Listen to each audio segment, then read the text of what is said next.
여러분 안녕하십니까? 7월 16일 화요일 넘치는 우리 교회 매일 묵상 시작하도록 하겠습니다. 오늘 본문 말씀은 예레미야 32장 36절부터 44절까지 말씀입니다. 32장의 내용들을 한번 살펴보면요, 아나돗의 밭을 사라라고 말씀해 주셨어요, 예레미야에게. 그래서 예레미야가 밭을 샀습니다. 하나님께서는 모든 것들을 하실 수 있는 분이고, 이스라엘이 범죄해서 하나님께서 심판하셨는데 왜 밭을 사라고 하셨습니까? 라고 예레미야가 이야기를 했죠. 그러니까 하나님께서 거기에 대한 답을 해 주십니다. 너희가 내 말을 듣지 않고 교훈을 줘도 받거나 듣지 않았다 라고 이야기까지 하는 게 어제 본문이었어요. 근데 어제 말씀드린 것처럼 오늘 본문의 시작은 뭐라고 시작한다고요? 그러나로 시작한다고 그랬어요. 한번 보실래요? 36절 말씀입니다. 그러나 이스라엘의 하나님 여호와께서 너희가 말하는 바 칼과 기근과 전염병으로 말미암아 바벨론 왕의 손에 넘긴 바 되었다 하는 이 성에 대하여 이와 같이 말씀하시니라 라고 얘기합니다. 그러나 너희는 심판당했고 너희는 멸망당하고 너희는 포로로 끌려갔고 그렇게 쭉 일이 진행될 거지만, 그러나 하나님께서 다시 이 성에 대해서 말씀하시는데 뭐라고 이야기하시는지 잘 들어봐 라고 말씀하시는 거죠. 그걸 이제 예레미야를 통해서 이야기를 해주시는 겁니다. 37절에요. 보라, 내가 노여움과 분함과 큰 분노로 그들을 쫓아 보내었던 모든 지방에서 그들을 모아들여 이곳으로 돌아오게 하여 안전하게 살게 할 것이라, 이렇게 얘기합니다. 쫓아보내었던 모든 지방에서 다시 돌아와서 이곳에서 안전하게 살게 할 것이다 라고 이렇게 말씀해 주셨습니다. 여러 가지 범죄함으로 하나님의 교훈을 듣지 아니함으로 징계받고 또 멸망당했지만, 그리고 포로가 되어서 다 흩어졌지만 다시 너희들이 이 땅으로 돌아와서 안전하게 살게 될 것이다 라고 말씀해 주셨습니다. 이스라엘 사람들은 이제 2년 정도면 다 멸망하게 됩니다. 예루살렘 성이 멸망하는 시기가 곧 다가온 거죠. 아마 이스라엘 백성들도 알고 있었을 겁니다. 이제 더 이상 버틸 수 있는 힘이 없구나. 이제 우리가 이길 수 있는 방법이 하나도 없구나 라고 하는 것을 알고 있었을 겁니다. 그러면서 예레미야를 통하여서 선포되어지는 심판과 멸망의 이런 이야기들이 맞는 이야기지만 듣고 싶지 않았을 겁니다. 그래서 예레미야는 지금 시위대 뜰 안에 있는 감옥에 갇혀 있는 상태인 거죠.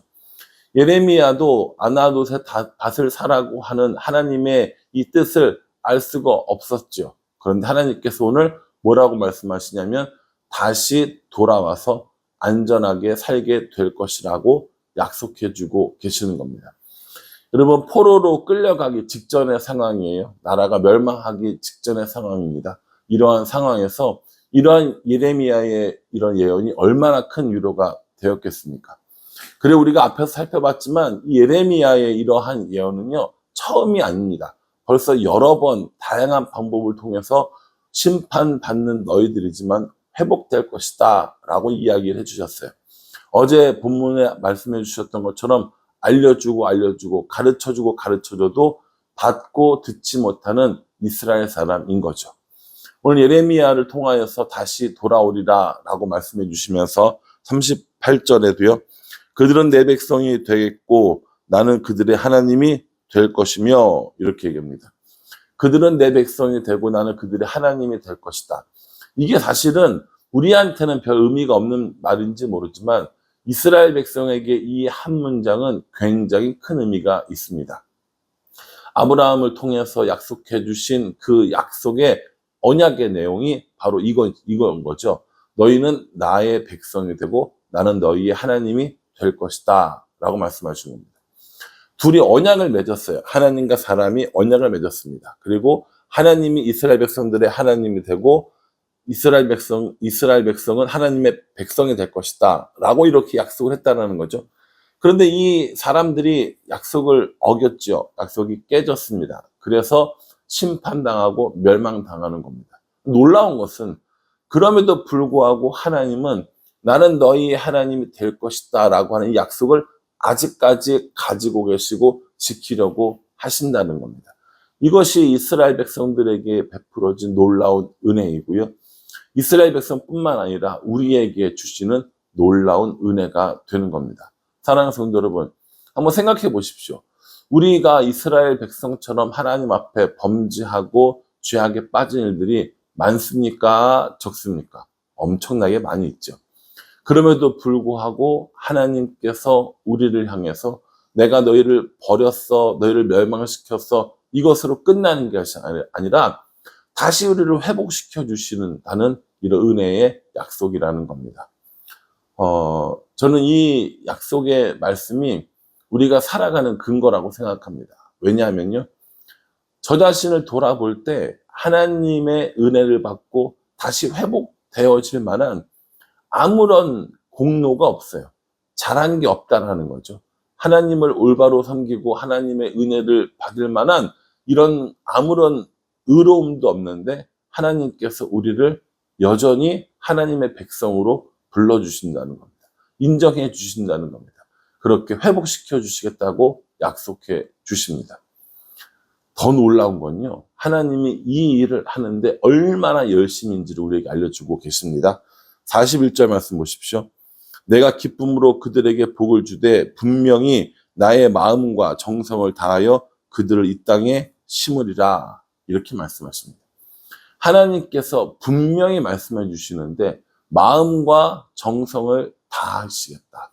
이 땅에 그 백성들을 심는데 마음과 정성을 다하시겠다라고 이렇게 말씀하십니다. 아니, 우리가 뭐라고요? 우리가 이스라엘 백성들이 뭐고 우리가 뭐라고? 하나님께서 우리를 다시 모으시는 이 일에, 우리를 회복시키시고 살리시고 하는 이 일에 하나님의 마음과 정성을 다하겠다고 우리에게 약속을 해주시냐고요. 저는 이것이 하나님의 은혜고 하나님의 사랑이라고 생각합니다.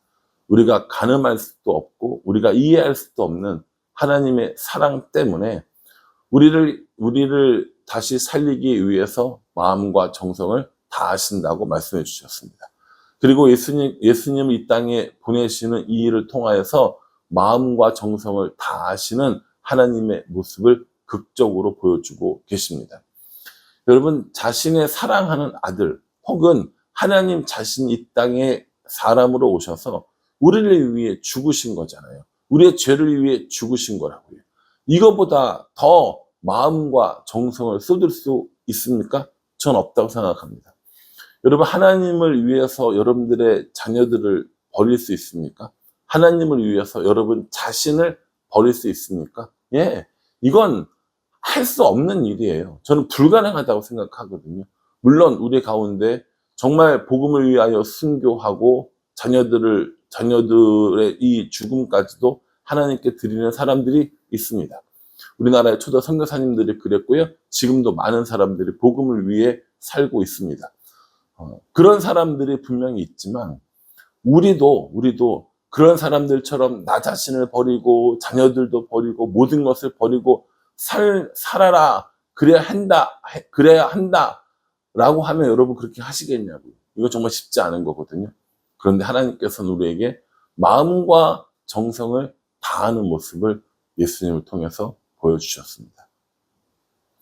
그럼 우리는 이 말씀을 묵상하면서 한번 스스로에게 물어볼 필요가 있어요. 뭘 물어보냐면, 그럼 하나님은 마음과 정성을 다하셔서 우리를 사랑하셨는데 나는 하나님께 마음과 정성을 다하고 있는가? 라고 하는 걸 물어볼 필요가 있다는 겁니다. 언약이라고 그랬잖아요. 상호 필요한 거거든요. 서로에게 이 언약의 내용을 지키는 것이 필요해요. 하나님은 언제나 신실하시게 그 약속을 지켜주셨습니다. 마음과 정성을 다하여 지켜주셨고 예수님을 보내주시는 이 일로 언약을 충실히 지키셨습니다. 그럼 우리는요, 언약의 한쪽 당사자인 우리는 마음과 정성을 다하여 하나님을 사랑하고 있습니까? 하나님을 우리의 하나님으로 믿고 따르고 순종하고 있습니까? 이걸 물어봐야 한다는 거죠. 참 이게 이렇게 생각해 보면 참 심각한 거예요. 하나님이 언제까지 이 일을 참으실까? 하나님이 나에 대해서 언제까지 참으실까? 이런 생각을 하게 되는 거죠. 왜냐하면요, 이스라엘 백성들을 사랑하시고 마음을 다하여 그들을 회복시켰지만 그 전에 분명히 심판이 있었습니다. 징계가 있었습니다. 싫어서 미워서가 아니라 사랑하지만 하나님께서 분명히 징계와 심판을 내리시는 하나님이심을 알려주셨습니다. 우리도 흔히 이야기할 때 종말의 때라고 이야기합니다. 심판의 때가 가까웠다고 이야기합니다. 언제인지 모르지만 없지 않을 그 심판과 종말의 때가 우리 앞에 있다라는 겁니다. 그러면 우리들도 분명히 심판과 종말의 때를 맞이하게 될 터인데 그 종말과 심판 앞에 우리는 어떻게 살아가야 하는가? 하나님 앞에 어떻게 살아가야 하는가? 이게 우리의 숙제라는 것이죠. 어제 하루를 돌이켜 보십시오. 오늘 하루를 생각해 보십시오. 우리는 정말 하나님을 마음과 정성을 다하여 섬기고 사랑하고 순종하며 살았는가? 라고 생각해 보면 저는 네, 그렇습니다. 라고 이렇게 말하기는 굉장히 많이 부족한 것 같습니다. 여러분들은 어떠세요? 우리가 정말 하나님을 마음과 정성을 다해서 그렇게 사랑하고 있는지, 순종하고 있는지 한번 우리 스스로를 돌이켜봐야 하지 않을까요? 뿐만 아닙니다. 44절에 보면 이렇게 말씀하십니다. 베냐민 땅과 예루살렘 사방과 유다 성읍들과 산지의 성읍들과 저지대의 성읍들과 네겝의 성읍들에 있는 밭을 은으로 사고 증서를 기록하여 봉인하고 증인을 세우리니 이는 내가 그들의 포로를 돌아오게 함이라 여호와의 말씀이라. 이렇게 말합니다. 이스라엘의 이런 지도가 혹시 머릿속에 그려지신다면 오늘 이 본문 말씀이 이스라엘 전역을 다 말씀하신다는 것을 알 수 있을 겁니다. 일단 예레미야의 고향이었던 베냐민 땅부터 시작해서 점차 넓어지죠. 예루살렘, 유다, 그리고 산지. 산지에 있는 성읍이라는 것은요, 산맥으로 이루어진 예루살렘이 있는 그 능선을 말하는 거거든요. 저지대는 어디입니까? 여리고를 비롯한 트랜스 요르단이라고 하는 그 저지대에 있는 길이 있거든요. 계곡길이라고. 거기에 있는 도시들을 말하는 겁니다. 뿐만 아닙니다. 네겝의 성이라는 것은 뭐냐면 남쪽이라고 보시면 돼요. 이스라엘 남쪽에 있는 사막 지역, 아주 광야 같은 지역이죠. 거기에 있는 성읍들까지도 다 사서 정상적인 절차에 따라 토지 거래를 할 수 있는 상황이 되게 해주리라. 이 말은요, 완벽하게 이스라엘을 회복시켜 줄 것이다 라고 말씀하시는 거예요. 그러니까 이게 얼마나 놀라운 말씀이냐고요. 포로로 끌려가지만 싫어서 버린 것이 아니라 너희들이 다시 회개하고 돌아오기를 기다리면서 사랑으로 너희를 마음과 정성을 다하여 회복시켜 주겠다라고 말씀하시는 겁니다. 그러니 사랑하는 성도 여러분, 우리의 회복은요, 하나님께 있습니다. 우리가 다시 일어나 설 수 있는 힘도 하나님께 있습니다. 우리가 마음과 정성을 다하여 하나님께 돌아가는 일, 그것이 우리들이 해야 할 일이라는 겁니다. 말씀을 묵상하면서 우리 자신들을 돌아보게 됩니다. 말씀이 책망하기도 하고 말씀이 용기를 주기도 하십니다. 하나님께서 우리에게 분명히 말씀해 주십니다. 회복시켜 주실 것이라고. 다시 일어나게 하실 것이라고. 그러니 오늘 이 말씀을 묵상하시면서 나에게 회복시켜 주신다고 하는 이 말씀을 기억하고 나는 마음과 정성을 다해 하나님을 사랑하고 그 말씀에 순종하고 있는지 돌아보며 우리의 소망 되시는 하나님을 바라보면서 매일 매 순간을 살아가는 것, 그것이 우리들이 해야 할 일이 아닌가라는 생각을 해봅니다. 바라기는 저도 여러분들도 이 말씀 안에 살아가면서 하나님을 마음과 정성을 다해서 사랑하고 순종하며 우리의 소망 되시는 하나님을 바라보는 오늘 하루, 그리고 우리들의 삶이 될 수 있기를 주님의 이름으로 축복합니다. 기도하겠습니다. 하나님, 밭을 사라고 하신 이유가 바로 이거였습니다. 이제 곧 멸망당해서 없어질 것 같은 그 밭이지만 다시 회복될 것이고 다시 살아날 것임을 알려주시기 위한 하나님의 방편이었습니다. 그러니 우리를 회복시켜 주신다는 이 말씀을 기억하면서 소망 되시는 하나님을 바라보고 하나님 우리를 마음과 정성을 다하여 회복시켜 주신 것처럼 우리도 하나님을 마음과 정성을 다하여 사랑하는 삶을 살 수 있도록 은혜 베풀어 주시옵소서. 예수님의 이름으로 기도합니다. 아멘.